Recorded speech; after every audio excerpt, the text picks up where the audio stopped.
as a consequence of pushing yourself and getting stronger, often your body fat levels and your physique would actually coincide with that. So it's kind of like a catch-22. I feel that if you just focus more on your performance and what your body can do rather than how it looks, they're not necessarily separate.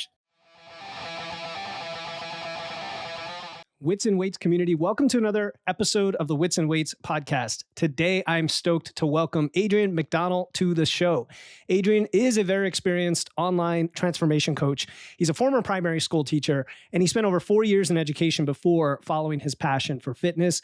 He's also the host of the very awesome Lifestyle Lifters Show podcast, which anyone who listens to Wits and Weights is going to love that show. He's got a lot of great guests, some guests we've had in common as well, like Steve Hall and others. So again, go follow the Lifestyle Lifters Show podcast.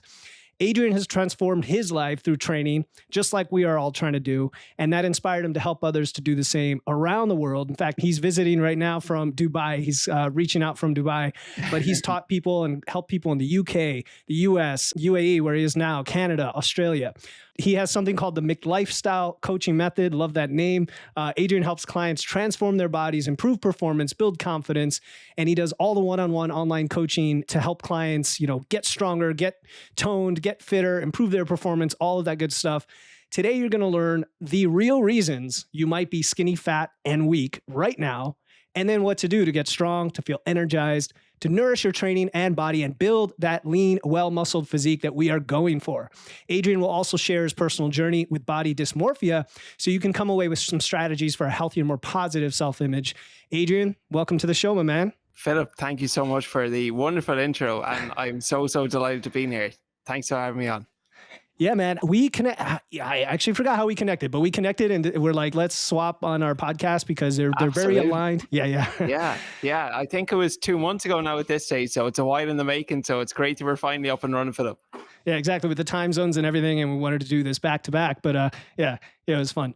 Yeah, absolutely. Even with the time changes, they were trying to navigate because obviously at the end of the time change in Eastern, I think in the middle of March, whereas in Ireland It is the end of March. So it's like navigating a few things. But anyways, here we are. That's what matters most. Yeah, for sure. And it's funny. You mentioned Ireland, totally off topic, but I recently answered a Q&A, a listener Q&A, and I know you just did your own Q&A, and it's been a while since you had done one. And I said, hey, it's always great to hear from people from across the pond. And he messaged me. He's like, actually, I'm in Nova Scotia. I'm Canadian, and there's a very similar accent to Irish. Wow. Yeah. It's pretty cool.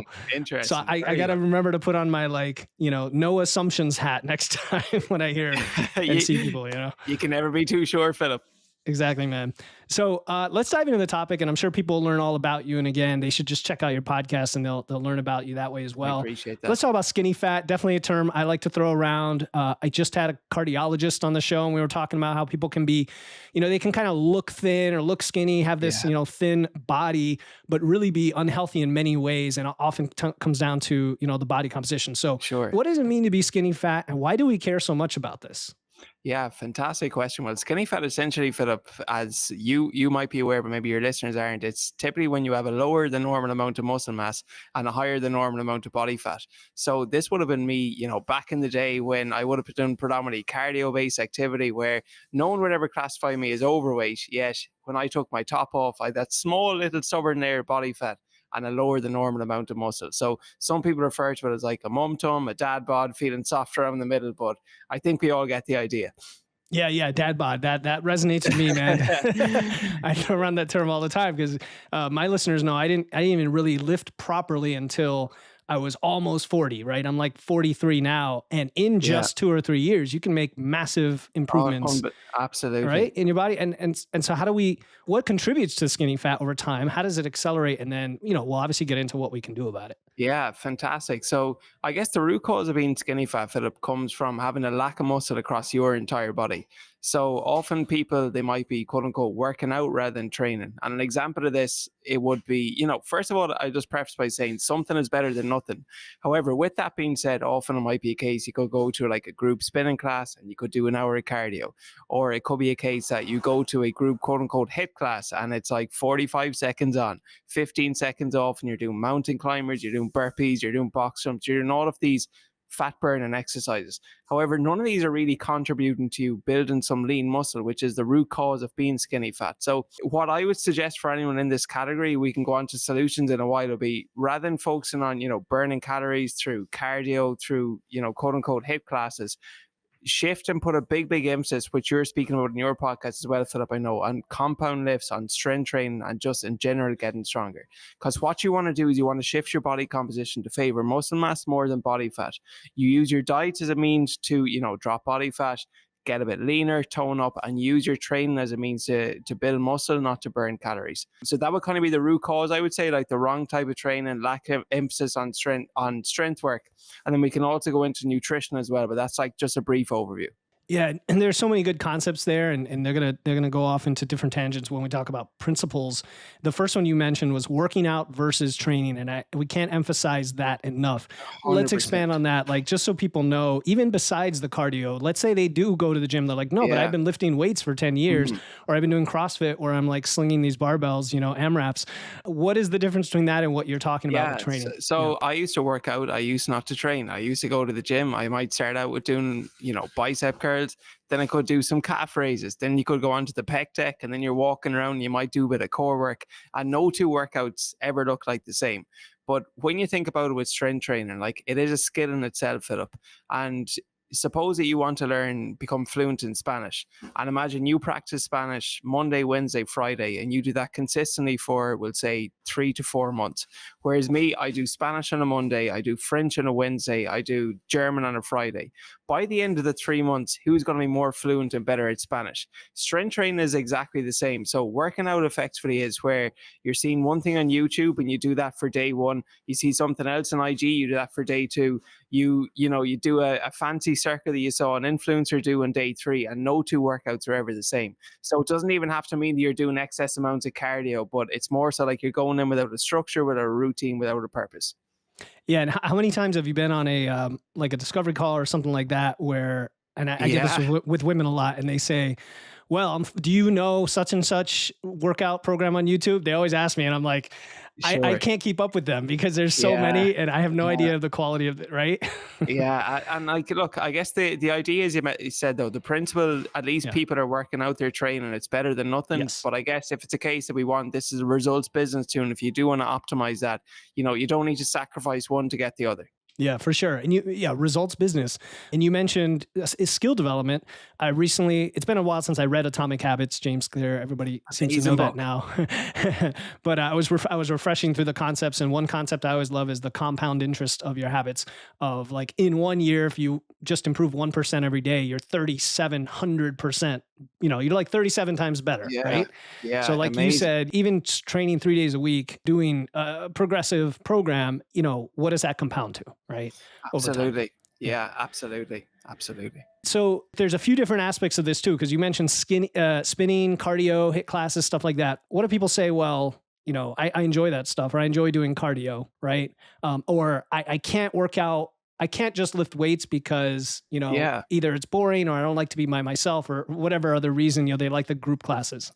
Interesting. Yeah. Fantastic question. So with that, I don't think it needs to be an either or. Like it doesn't have to be a case that you do weights or cardio. There's a lot to be said. You can do both, but rather like you first of all got to just, as you say on your podcast, Philip, you got to reverse engineer. What's the ultimate goal here? And often people say they use words like they want to shape, they want to tone, they want to get leaner. When you think about it though, what gives your body that shape and that tone?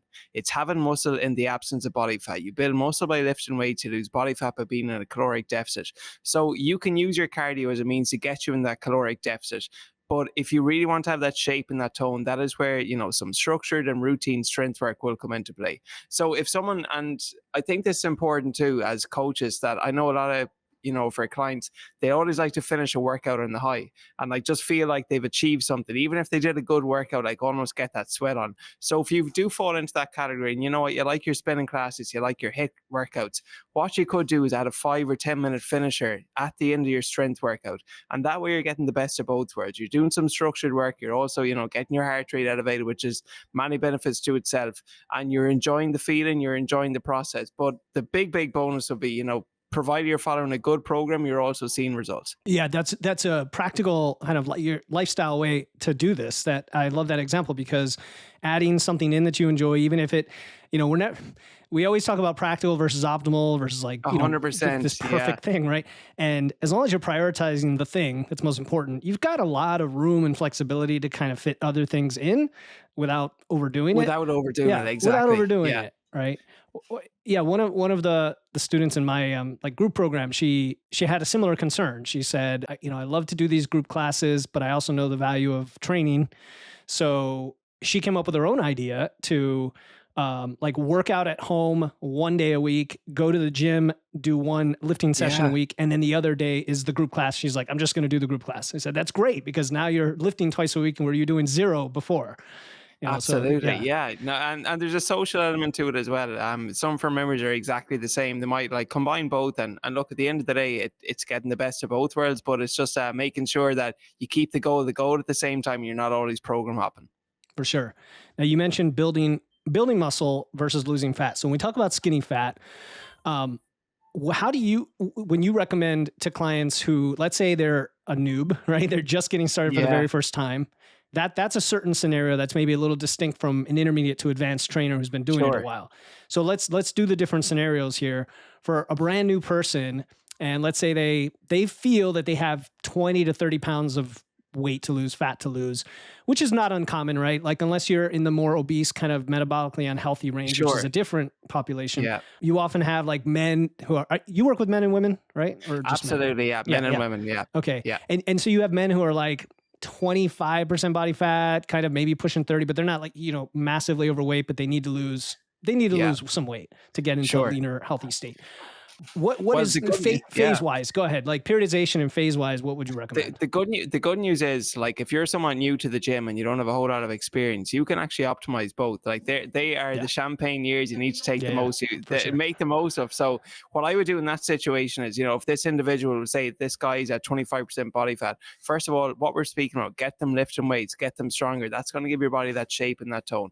And then like a caloric deficit of roughly be looking at maybe 20% or so. So let's just say the maintenance calories are 2,500. If we reduce those by 500 to 2,000 a day, optimize your protein intake, all of a sudden now you've gone from probably being underfed and overnourished to properly fueled. You're lifting weights, you have a good structure, you have a high protein diet, and that individual is going to see changes in both muscle mass and reduction in body fat, even though he is in a caloric deficit. The more advanced and experienced you are, the more nuanced you have to be. But I would say that'll be like a good practical application and start point for someone without a whole lot of prior experience.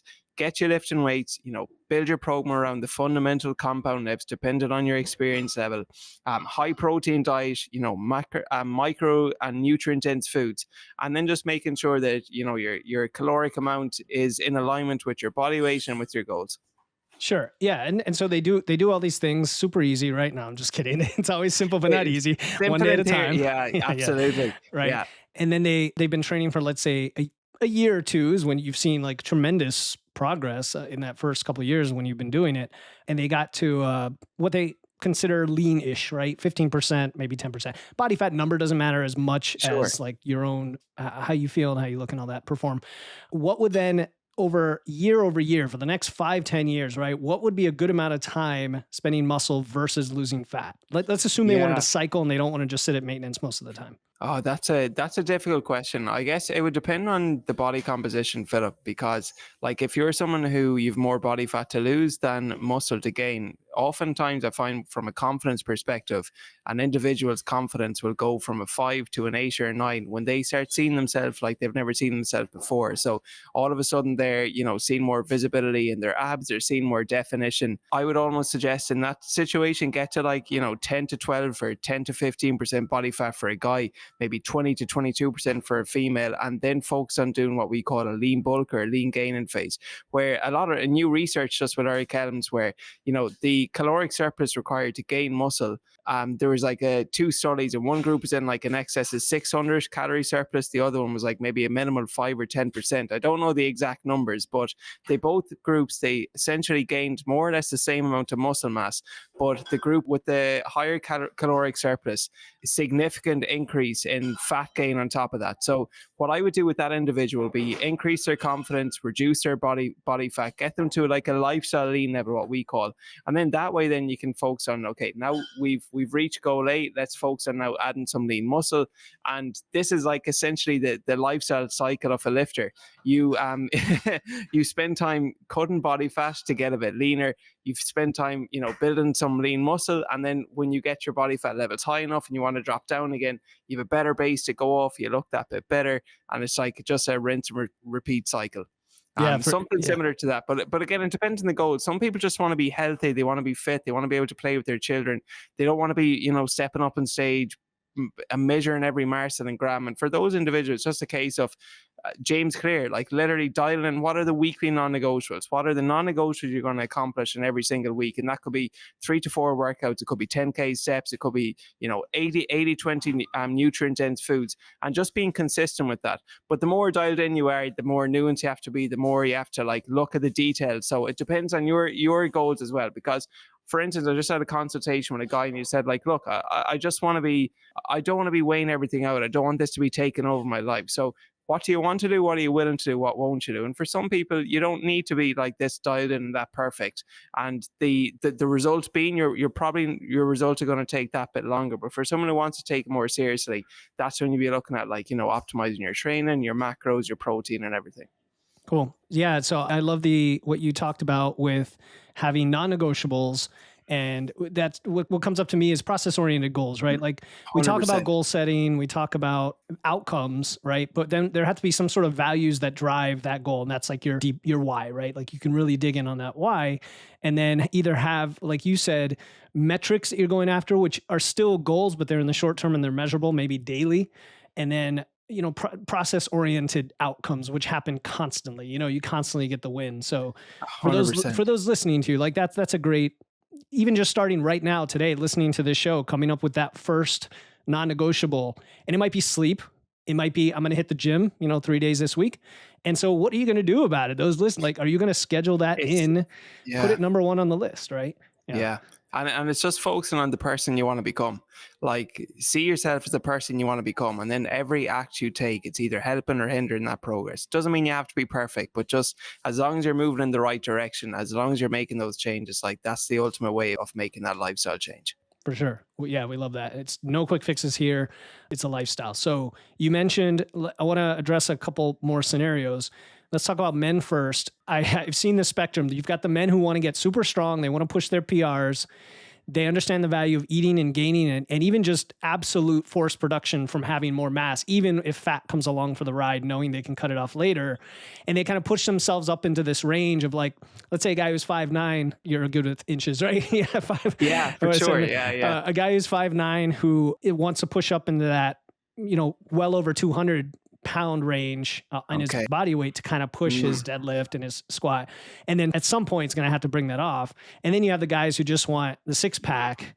And it's like, I don't know if there's an overall blueprint you generally advise to people. I know it depends on your goals, but like to prevent people from going too far in one direction or like making it much harder on themselves later on. You know what I'm saying?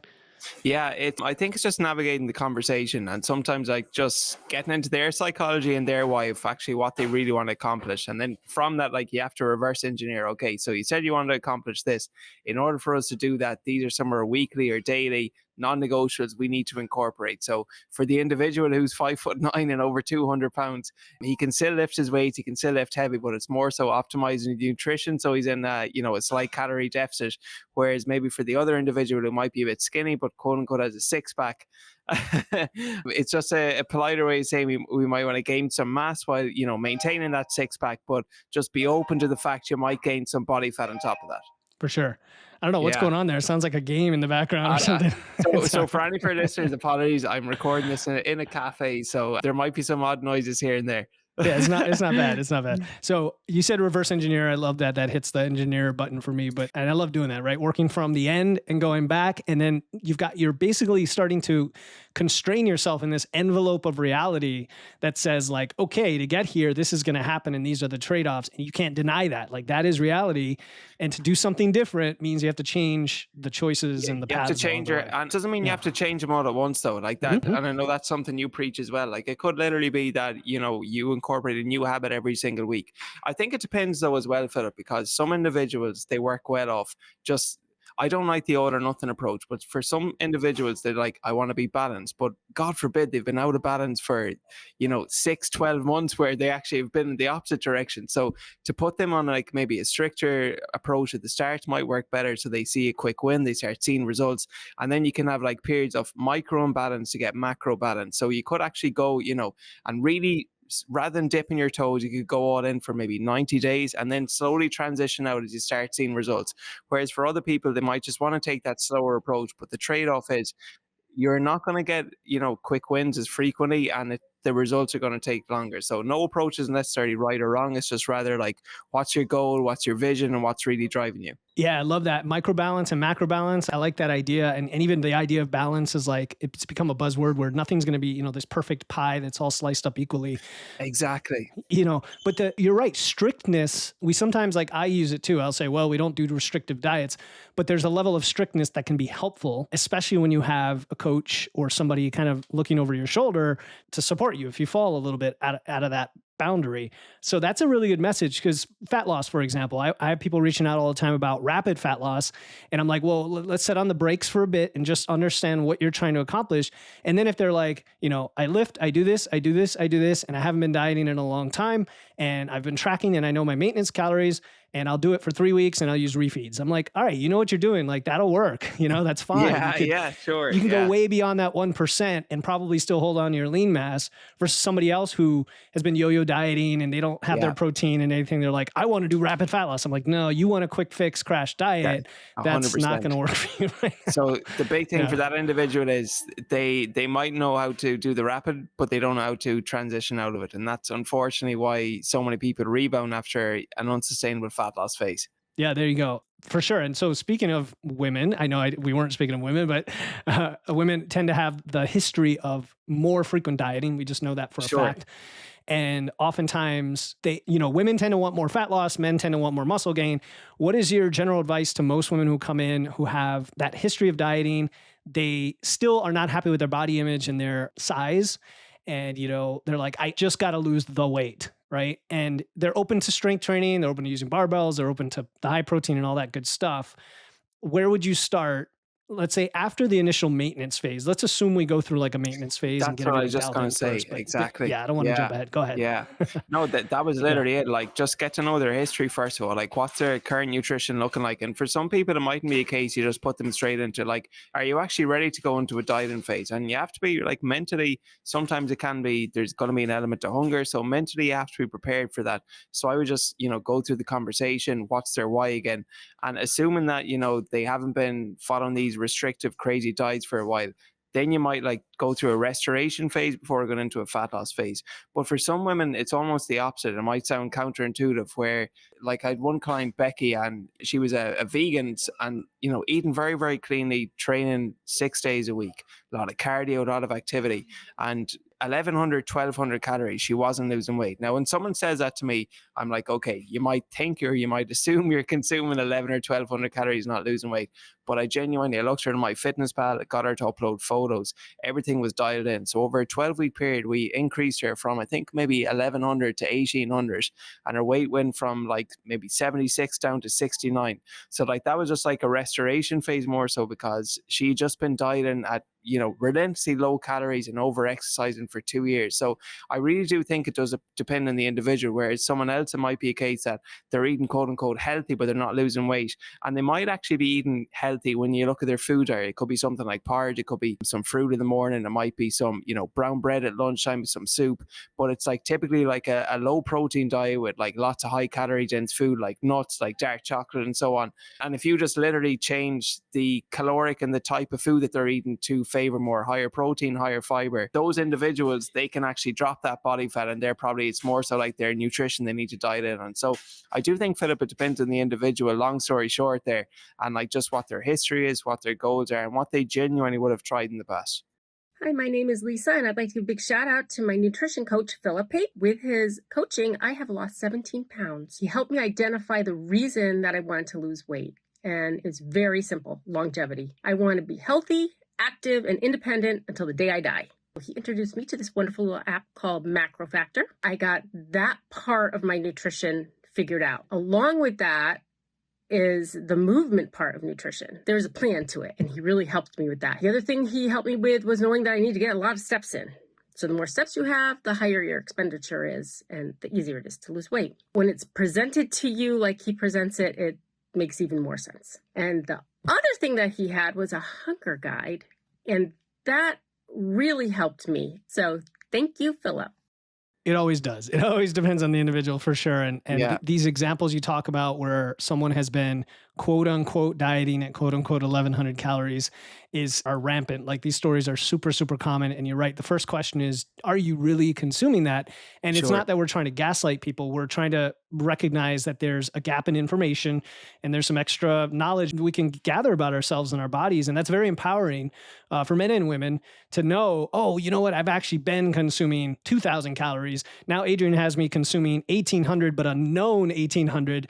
And that's why I'm kind of losing maybe, right? Or whatever. And doing it in a nourishing way. So let's talk about nourishment. You talked about overfed, but undernourished before. Absolutely. So we're trying to flip that around to properly fed, but nourished, right?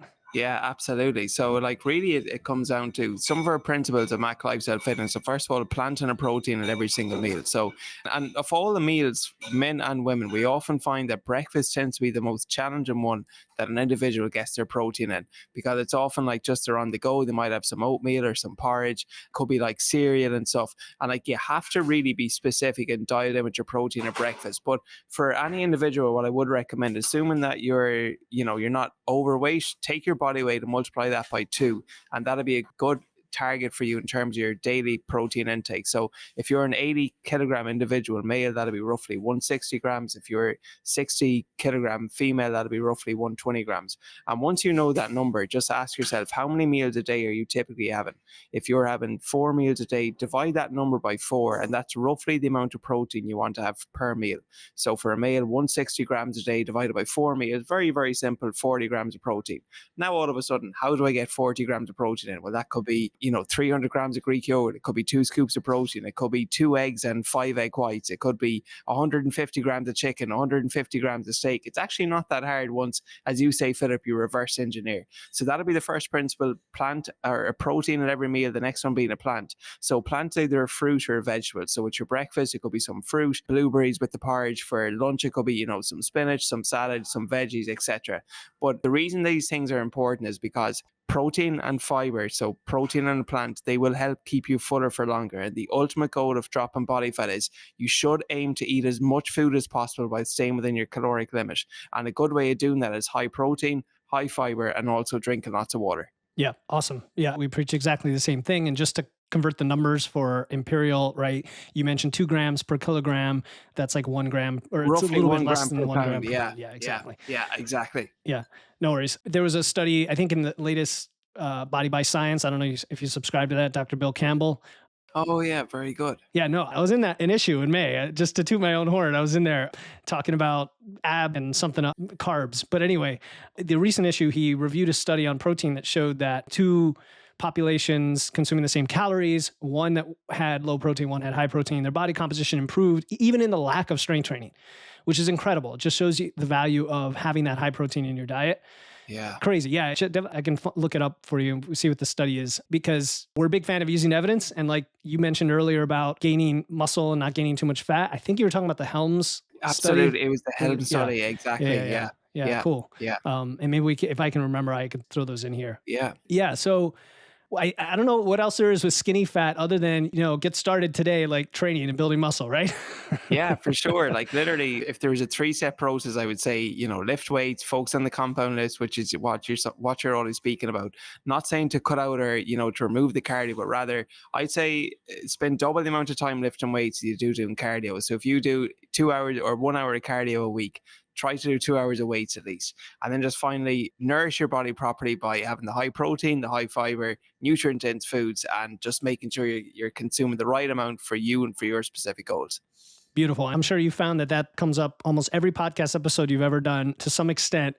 and we have to revisit it over and over because I think it's good for people to know. Repetition is the mother, the mother of skill, everything else. Sometimes though we need to be reminded more than we need to be taught, Philip. I know. We remind ourselves as well. Absolutely.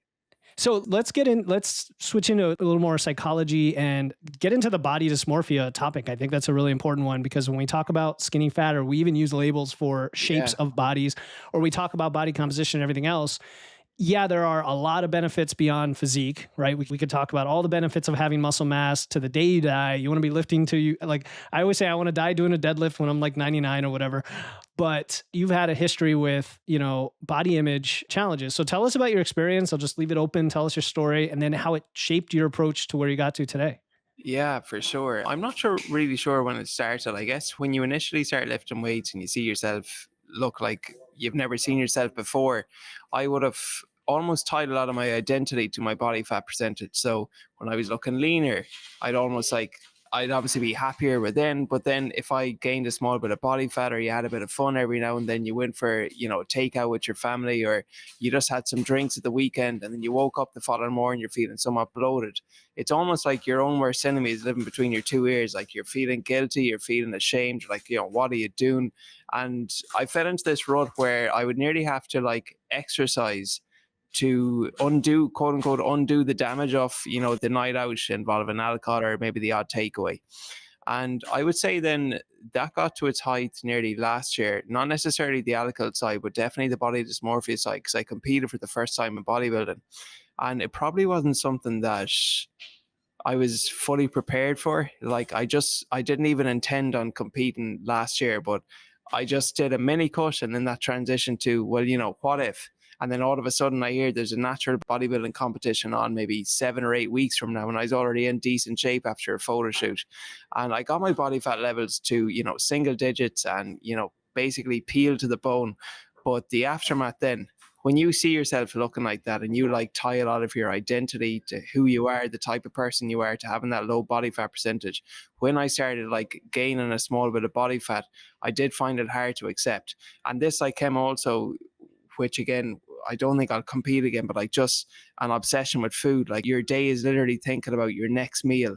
And that was just something I found quite difficult. So thankfully last year I was working with a mentor, a business mentor, but he also competed himself. And I just spoke to him about that. And he said, that was some of the challenges that he himself also went through. And one thing that stuck with me that he told me was shift your focus away from how you look to how you perform. And rather than setting physique based goals, like I want to be X weight or X body fat percentage. Yes, that's all good. But why not folks do like a performance based goal? So actually just last week, I hit one of my big performance based goals that I would have set this year, but had in mind last year, run a sub 20-minute 5-kilometer run. And just when you shift your focus away from how you look to how you perform, you're getting out of your own head, you're focused on getting stronger in the gym, and that does require that you're fueling your body properly rather than like just restricting yourself. And to be honest, man, ever since I've done that and just had that mindset, particularly the last couple of months, like mentally I'm feeling much better. Physically, sure, I have a bit more body fat, but like I feel like I'm able to perform better. I feel much stronger and just in a better headspace overall. So what I would say to any Man, I love that. Yeah. individual in this, anyone with these, there's more to you than your image. There's more to you than your body weight. There's more to you than your body fat. And like, just focus on what you can actually do with the right approach, with the right mindset. And like, food is fuel at the end of the day. It's actually needed to survive. And, yes, it is nice to have a lean and aesthetic look with your body, but don't get to a point where it's almost like it's over consuming your life and you're actually not able to, get some element of enjoyment from it. Yeah, man. Thanks for sharing that. And it sounds like, it was recent. And even though, you're a highly accomplished, established coach, we're not perfect. We're human beings, right? And we Last all year was struggle at with its things. peak for sure. Yeah, Yeah. last year Yeah. was at its peak. Like, and I'm not saying it's ever gone because, some Mhm. days it still does come back, but it's just your self-talk, it's your mindset. And I'm definitely like in a much, much better position even now to speak about it than I would have been. Like last year after the bodybuilding, I don't know, it was a lack of energy, it was a lack of drive, a lack of motivation. Like, it's hard because you're almost living in this bubble where every day is like, you can nearly predict how the day is going to go before it even starts. It's your training, it's your steps, it's your cardio, it's your routine, it's day in, it's day out. And I just found it hard then that when you're in this bubble and you're just like so dialed in to suddenly transition out of that. You hear a lot of athletes who they get some element of depression, or you hear a lot of CEOs or business owners, they sell their multi-million or billion-dollar business, but then they tie so much their identity into that thing that they don't even think about the aftermath.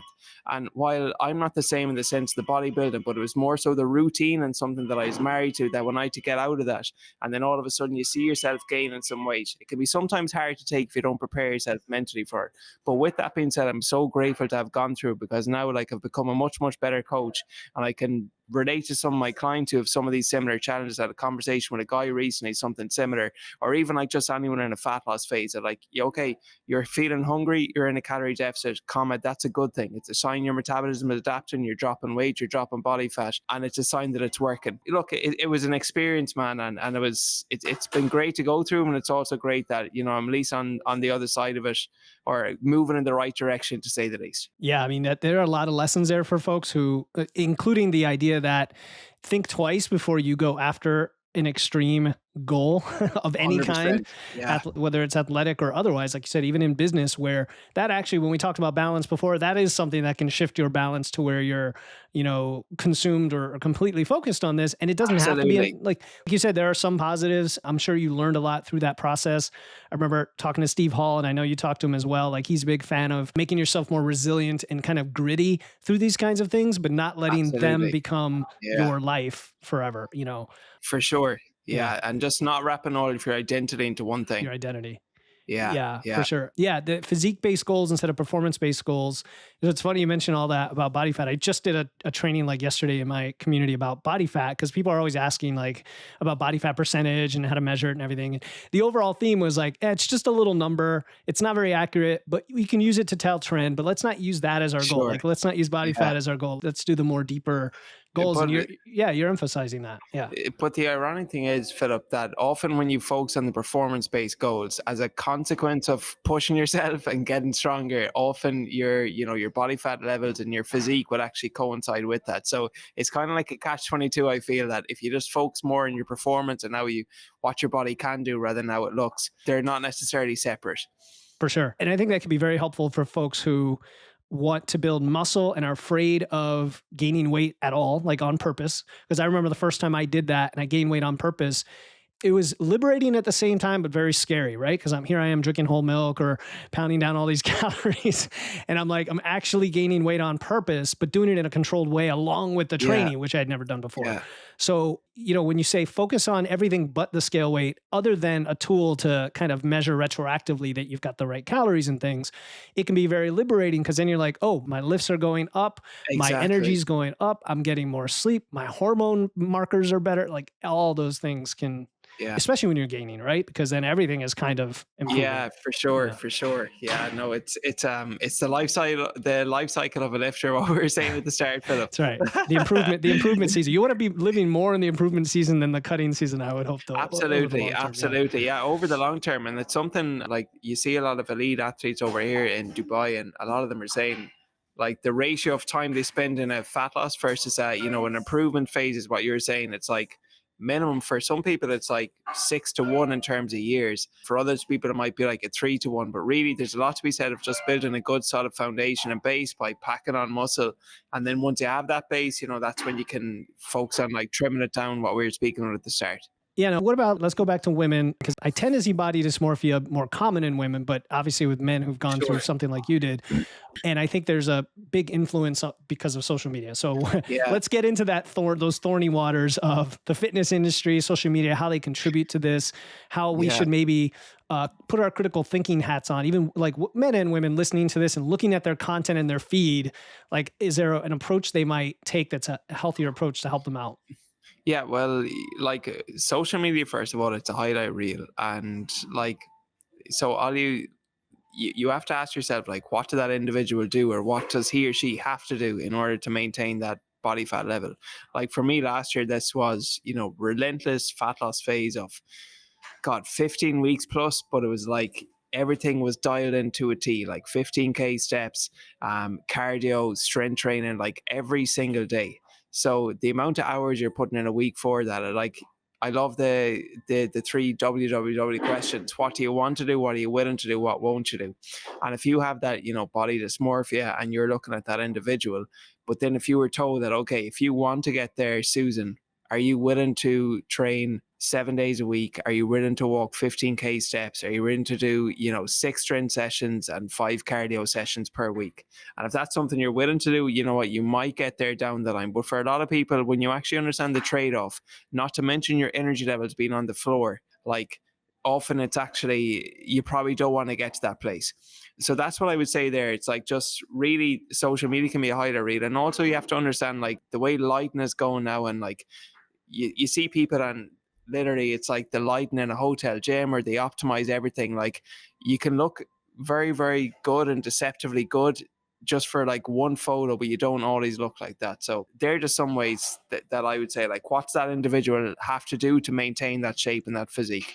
Yeah, and it is incredibly, I guess it's scary how the algorithms are designed so well to push you down a rabbit hole more and more in that direction. As soon as you even tap on an image in Instagram and look at it for so many seconds, the algorithm has said, okay, engagement is high. I'm going to show you more like that and even more extreme versions of that, and just Sure. keep you hooked on the thing. So just people Yeah. remember, this is like the extreme of the extreme. It's not reality. Yeah, for sure. And it's not to be said there's anything wrong with, like, striving to becoming the best version of yourself, Sure. but you run your own race. Run your own race. Don't compare your chapter 1 to someone else's chapter 5, because also it could just be that, like, that individual's been training for 10 years longer than you.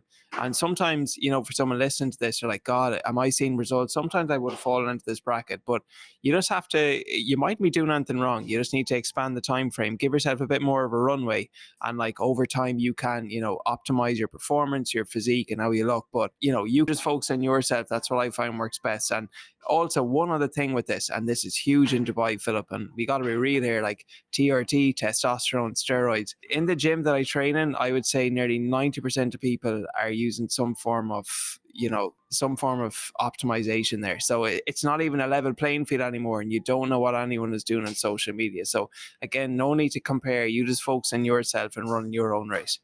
Awesome. So speaking and focusing on yourself, do you have any advice for people who are not focusing on themselves at the moment and are concerned with whether it's their body image, skinny fat, even to the level of dysmorphia? Maybe they've had a history of that. Like, what's one piece of advice you'd give them today? Maybe it's a little bit of psychology or mindset. Maybe it's a specific tip to get started.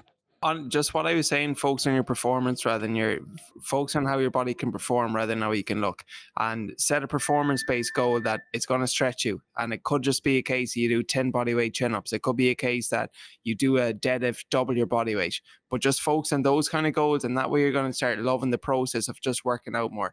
And that's the ultimate goal with this. Like fitness, it's not a finite game. There's not a winner or a loser. It's an infinite game. And the goal should be to keep on playing every single day.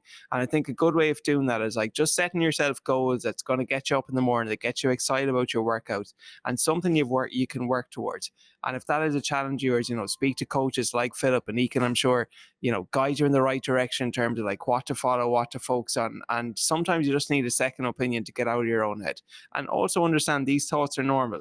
Like I myself would have gone through them. I know a lot of other coaches as well who would have had some other similar challenges. So don't feel you're alone in this situation. And sometimes it might just be a case of reaching out and speaking to an individual, and maybe get them to outsource some of your programs, some of your training for you, so you're not always stuck in your own head.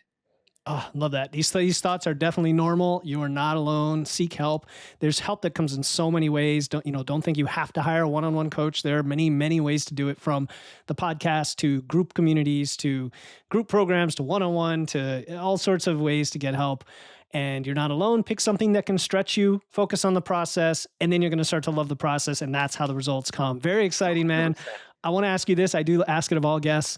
What did you wish I had asked that we didn't cover? And what is your answer?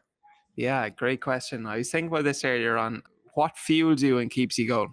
Go ahead. What fuels you and keeps you going besides food? Yeah. So I think the big thing for me is just progression, like just growth, improvement. Like, even if it's a case that I knock 5 seconds off my 5K run, or you add on a 1.25 kilogram or 2.5 pound plate to your deadlift, like some form of progression. I'll always finish every workout on some form of a high. So it doesn't even have to be adding more weight to the bar, but it could just be, I got 15 chin-ups last week, I got 15 this week, but then I did 15 plus one. And it's one more than I did last week. And, that's that compounding effect again. So for me, in all areas of my life, once I'm seeing that I'm not stagnant, if I'm somewhat improving and growing, that's what really fuels me and keeps me going. And that's the epitome of a growth mindset right there. Knowing that you can improve, you can do it in all areas. You might have setbacks like you did last year, but even those teach you to grow. I know you talk about happiness a lot on your show, or it's one of the last questions, I think, on your show sometimes. And I was recently studying positive psychology. There's a framework in there called the PERMA model. And PERMA stands for, there are 5 things that are associated with well-being and happiness. The A is accomplishment, which is what you're talking about. And then the E in there is engagement, which is like the process and being in flow and being totally into what you're doing. You take those, combine with some relationships and meaning and positivity, and man, you got a recipe for 100%, success. 100%. Yeah, absolutely. Isn't that what Naval said? What you want to do, where you want to live, who you're going to spend your time with. Like, if you figure out those 3 things, happy with what you're doing, happy with where you live, and you've got good, relationships with people around you. Like, for me, that's my success or happiness formula. Very simple, but it's often the small things that actually don't turn out to be the small things. And on that inspiring note, my man, where can listeners learn more about you, find your work, look you up? Yeah, Philip, well, I really appreciate you bringing me on, and really enjoyed this episode also. And for any listeners who want to learn more about me, you can just pop me a follow or check out my content on Instagram. So on Instagram, I'm Adrian McDonnell, and my handle is @Mac Lifestyle Fitness. So that's MC Lifestyle Fitness on Instagram. And Philip, thanks again for having me on. I really appreciate it, brother. It was so awesome. We got to be blessed with all of your wisdom. So thank you so much for coming on. Brilliant. Thank you so much.